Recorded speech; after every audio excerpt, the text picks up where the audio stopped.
नमस्कार दोस्तों, और स्वागत है आपका भक्ति और ज्ञान की एक अलौकिक यात्रा में।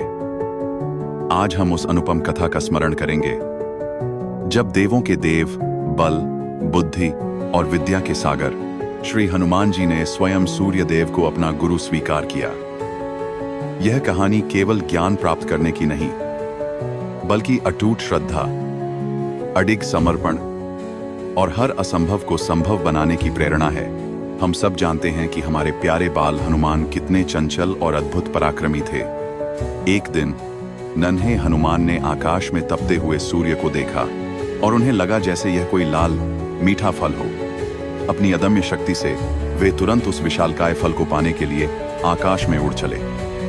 जब देवराज इंद्र ने यह देखा तो क्रोधवश उन्होंने अपने वज्र से हनुमान जी पर प्रहार किया।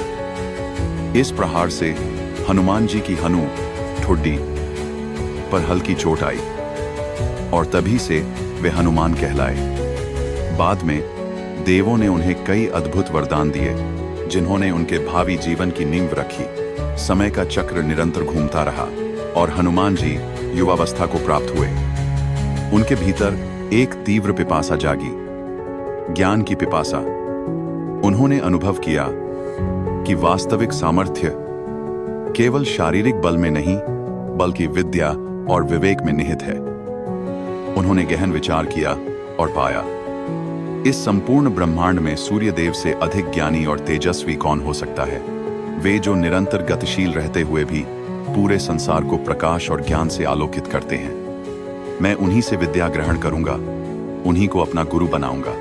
अपने इसी अटल निश्चय के साथ पवन पुत्र हनुमान अनंत आकाश को चीरते हुए स्वयं प्रकाश पुंज सूर्यदेव के समीप जा पहुंचे। उन्होंने अत्यंत विनयपूर्वक सूर्यदेव से उन्हें अपना शिष्य बनाने का आग्रह किया। सूर्यदेव ने हनुमान जी की दृढ़ता और संकल्प की परीक्षा लेनी चाहिए। उन्होंने मंद मंद मुस्कुराते हुए कहा, हे पवन पुत्र, मैं तो निरंतर गतिमान रहता हूं, एक पल भी किसी स्थान पर ठहरता नहीं।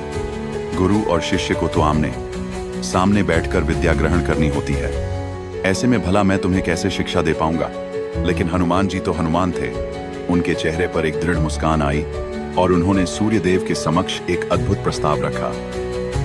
उन्होंने कहा, हे गुरुदेव, आप तनिक भी चिंता न करें। मैं आपकी गति के साथ ही चलता रहूंगा और आपसे ज्ञान प्राप्त करूंगा। और फिर जो दृश्य आकाश में उपस्थित हुआ वह देवलोक में भी विस्मयकारी था। हनुमान जी ने अपने शरीर को इतना विशाल किया कि वे सूर्यदेव के रथ के ठीक समानांतर उसी प्रचंड वेग से उड़ने लगे।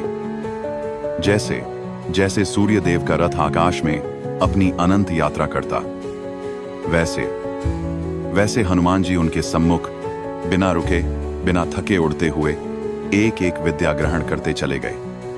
उनकी यह अद्भुत निष्ठा, उनका यह अनूठा समर्पण और उनकी यह अविश्वसनीय सामर्थ्य देखकर स्वयं सूर्यदेव भी चकित रह गए और हनुमान जी की गुरु भक्ति से अत्यंत प्रसन्न हुए।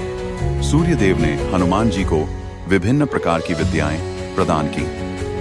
पौराणिक ग्रंथों के अनुसार सूर्यदेव ने हनुमान जी को 9 प्रकार की दिव्य विद्याएं सिखाईं। इन विद्याओं में केवल धर्मशास्त्रों का ज्ञान नहीं था, बल्कि गहन संस्कृत व्याकरण, ब्रह्मांडीय ज्योतिष का विज्ञान, विभिन्न युद्ध कलाएं और वे सभी कौशल थे जो एक पूर्ण ज्ञानी को शोभा देते हैं। कहा जाता है कि इन 9 विद्याओं में से कुछ अंतिम विद्याएं ऐसी थीं जिनका ज्ञान केवल एक गृहस्थ को ही दिया जा सकता था। तब सूर्यदेव ने स्वयं हनुमान जी के सामने अपनी परम तपस्विनी पुत्री सुवर्चला से विवाह का प्रस्ताव रखा। हनुमान जी, जिन्होंने आजीवन ब्रह्मचर्य का व्रत लिया था, इस अनपेक्षित प्रस्ताव से कुछ पल के लिए दुविधा में पड़ गए। तब सूर्यदेव ने उन्हें समझाया, हे शिष्य, सुवर्चला परम तपस्विनी है। उनसे विवाह करने पर भी तुम्हारा ब्रह्मचर्य तनिक भी भंग नहीं होगा, क्योंकि वे तुम्हें गृहस्थी के बंधनों में नहीं बांधेंगी और विवाह के तुरंत बाद पुनः अपनी तपस्या में लीन हो जाएंगी। हनुमान जी ने अपने गुरु की आज्ञा का पालन किया और सुवर्चला से विवाह कर शेष सभी विद्याएं भी पूर्ण रूप से प्राप्त कर लीं। इस प्रकार श्री हनुमान जी ने सूर्यदेव जैसे महान गुरु से ज्ञान प्राप्त कर स्वयं को महाज्ञानी, महाबली और अष्ट सिद्धि नवनिधि के दाता के रूप में स्थापित किया। दोस्तों, यह पावन कथा हमें यही शिक्षा देती है कि यदि ज्ञान प्राप्त करने की सच्ची लगन हो, मन में अटूट श्रद्धा हो और कार्य के प्रति अद्भुत समर्पण हो, तो इस संसार में कोई भी बाधा हमें हमारे लक्ष्य तक पहुंचने से रोक नहीं सकती। हनुमान जी का यह जीवन हमें प्रेरित करता है कि हम भी अपने लक्ष्यों को प्राप्त करने के लिए ऐसी ही दृढ़ता और लगन रखें। अगर आप हनुमान जी के सच्चे भक्त हैं तो चैनल को सब्सक्राइब करो या ना करो, लेकिन कमेंट बॉक्स में जय श्री राम जरूर लिखो।